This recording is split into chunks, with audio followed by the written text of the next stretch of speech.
বেকার অবস্থায় বিয়ে করা কতটুকু যুক্তিসঙ্গত?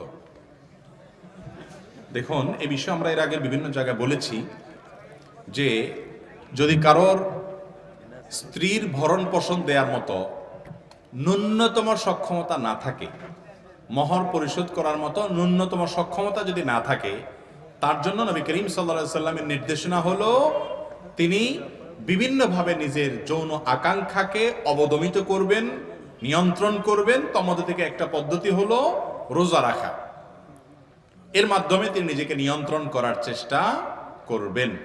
আর এর পাশাপাশি তিনি তো অবশ্যই উপার্জন করে করে নিজে তার স্ত্রীর ভরণ পোষণ মহরের টাকা জোগাড় করার চেষ্টা করবেন। মনে রাখবেন, বিবাহের সক্ষমতা এটা শরঈ দৃষ্টিকোণ থেকে আসার জন্য শর্ত হলো স্ত্রীর কোনোভাবে মহর দেওয়ার মতো টাকা থাকা, আর সহজ কথায় ডাল ভাত জোগাড় করার মতো টাকা থাকা।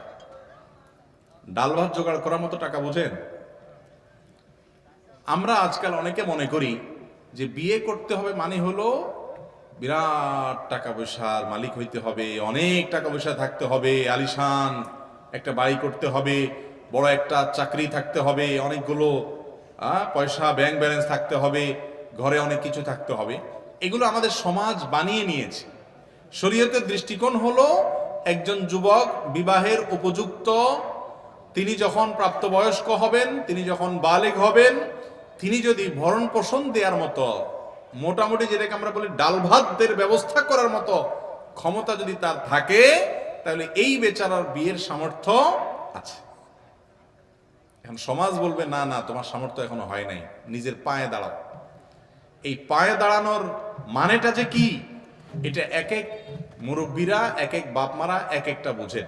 কারোর কাছে পায়ে দাঁড়ানো মানে হলো 50,000 টাকা বেতন চাকরি পাওয়া, কারোর কাছে পায়ে দাঁড়ানো মানে হলো বিরাট ব্যবসা প্রতিষ্ঠান করা, কারোর কাছে পায়ে দাঁড়ানো মানে হলো বিদেশ যায় সেখান থেকে টাকা পাঠায় ঘরবাড়ি করা, এরপরে যায় শহরে জমি কিনা, তারপরে সেই জমিতে কিছু করা, আরো অনেক কিছু করা, তারপরে 30-35 পরে যখন বয়সটা বুড়ার দিকে যাইতে থাকে তখন বলে যে এখন পায়ে দাঁড়াইছে। মনে রাখবেন, বিবাহ যত কঠিন হবে ব্যভিচার তত সহজ হবে। অতএব ব্যভিচার মুক্ত সমাজ গড়তে যুবকদেরকে সময় এবং উপযুক্ত হওয়ার পর বিয়ে দেওয়ার কোনো বিকল্প নাই। যে বাবা মা ন্যূনতম দায়িত্বশীল, ন্যূনতম তাদের মধ্যে দায়িত্ববোধ আছে, তারা তাদের সন্তানকে বিয়ের জন্য তথাকথিত পায়ে দাঁড়ানোর নাম দিয়া বুড়ো করে বিয়ে দিতে পারেন না। ভাইরা আমার, লেট ম্যারেজ বা দেরিতে বিয়ের যে ক্ষতি, এটা নিয়ে আধা ঘন্টা বক্তব্য দেওয়া যাবে। দেরিতে বিয়ের যে ক্ষতি, আমাদের মুরব্বীদের, বেশিরভাগ মুরব্বীদের খোঁজ খবর নেন। ডক্টর খন্দকার আব্দুল্লাহ জাহাঙ্গীর রহমাল্লাহ বলতেন, আমাদের চাচি, নানি, দাদি যারা সেই জেনারেশনের মানুষদের খোঁজ খবর নিয়ে দেখেন যে বিয়ে হয়েছে খুব অল্প বয়সে, এরপরে বাচ্চা কাচ্চা হয়েছে 8টা, 10টা, 12টা, দাঁত সবগুলাই আছে, একটাও বিলিং করা লাগে না, রোড ক্যানেল করা লাগে নাই, চোখে এখনো চশমা দেওয়া লাগে না, কোরআন তেলাওয়াত করতে পারে, আপনার মতো তো খাবার চোখেও দেখে নেই, কিন্তু এরপরেও তারা এখনো তাগড়া, সুস্থ, অনেক সময় যুবকদের চাইতেও বেশি আছে। ঠিক না? ঠিক। তাহলে যুবকদের বিয়েকে বিলম্ব করা, এটা সমাজের জন্য ফাসাদ ছাড়া আর কিছু না। নবী করিম সাল্লাল্লাহু আলাইহি ওয়াসাল্লামের কথাটা আমার কথা না। তিনি বলেছেন, তোমাদের সন্তানরা বিয়ের উপযুক্ত হলে তাদেরকে দ্রুত ভালো কোনো উপযুক্ত পাত্রপাত্রী পেলে দ্রুত বিয়ে দাও, যদি না দাও তাহলে জমিনে, এই দুনিয়াতে, এই সমাজে ফাসাদ সৃষ্টি হবে, সে ফাসাদ কন্ট্রোল তোমরা করতে পারবে না।